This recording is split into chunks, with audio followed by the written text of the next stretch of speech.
Alors, une courte petite vidéo pour vous parler en fait du jugement.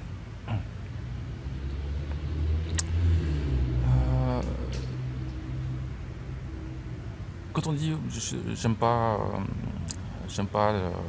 la manière dont elle est habillée, dont il est habillé, euh, j'aime pas ce style de musique ou j'aime pas ceci, cela,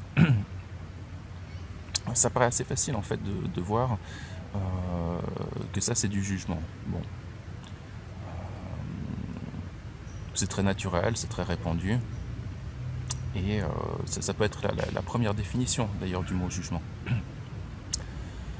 Mais si on regarde un petit peu plus,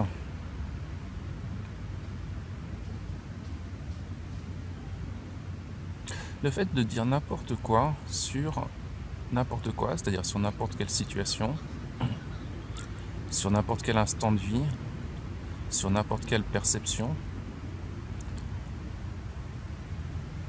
quoi que ce soit qu'on dise, c'est un jugement. Et c'est faux. C'est faux dans le sens dans le sens que c'est mal. C'est faux dans le sens que c'est un imaginaire. C'est quelque chose qu'on imagine, qu'on va superposer à la réalité. Par exemple, dire que sur Terre, il existe des hommes et des femmes, ça c'est un jugement. Dire que la couleur blanche existe, c'est un jugement. Que la couleur verte existe, c'est un jugement. Que la couleur rouge existe, c'est un jugement.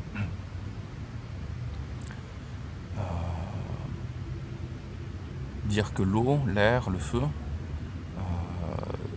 ça existe, c'est un jugement.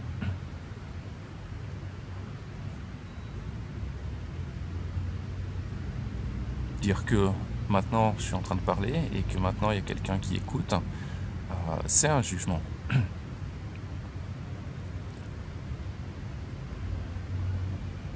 Dire qu'il existe des formes, des couleurs, c'est que du jugement. Le fait de voir des formes différentes et des couleurs différentes est un jugement. Le fait de voir des personnes belles ou laides, bon, ça c'est évident que c'est un jugement, mais je veux dire, le fait de voir des personnes est un jugement. Le fait de voir des plantes est un jugement. Le fait de voir un petit chien, une rose, un nuage,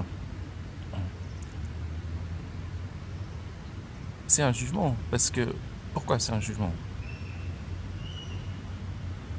Parce qu'on juge que ça existe, que la rose existe en tant que rose, que l'arbre existe en tant qu'arbre, qu'un tel existe en tant qu'un tel.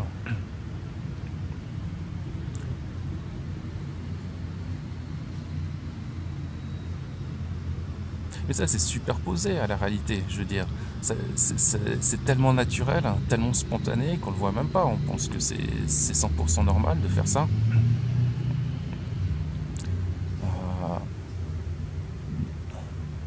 De rajouter, en fait, comment dire, une idée, un concept, une description sur la création de base, sur la vie telle qu'elle est.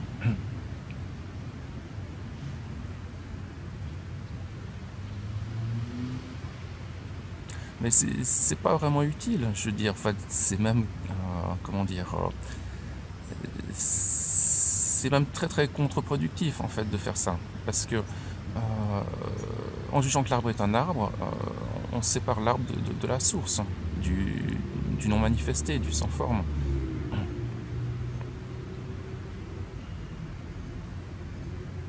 On sépare l'arbre de la beauté incréée. On sépare l'arbre du sans début ni fin, ni milieu.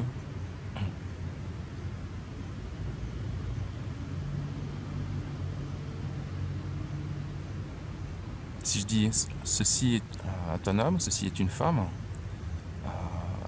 j'ai tué en quelque sorte cet être.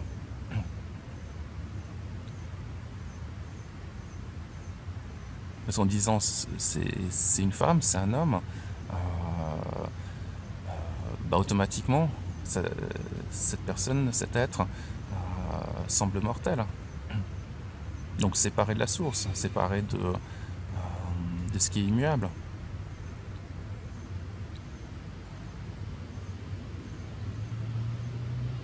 Juger que n'importe quoi existe, que n'importe quel phénomène, que n'importe quelle chose existe, sépare cette chose de la lumière.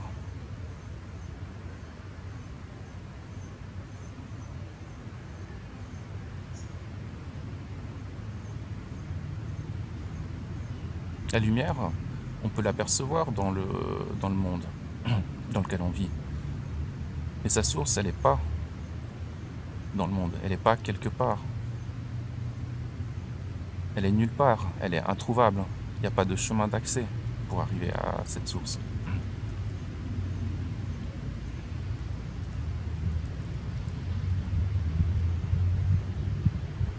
Et c'est pour ça que, au niveau de la source, tout est ok.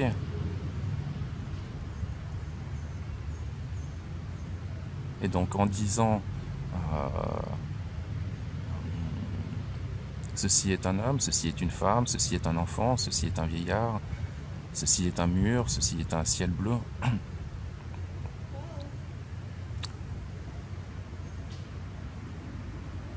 ben, je sépare.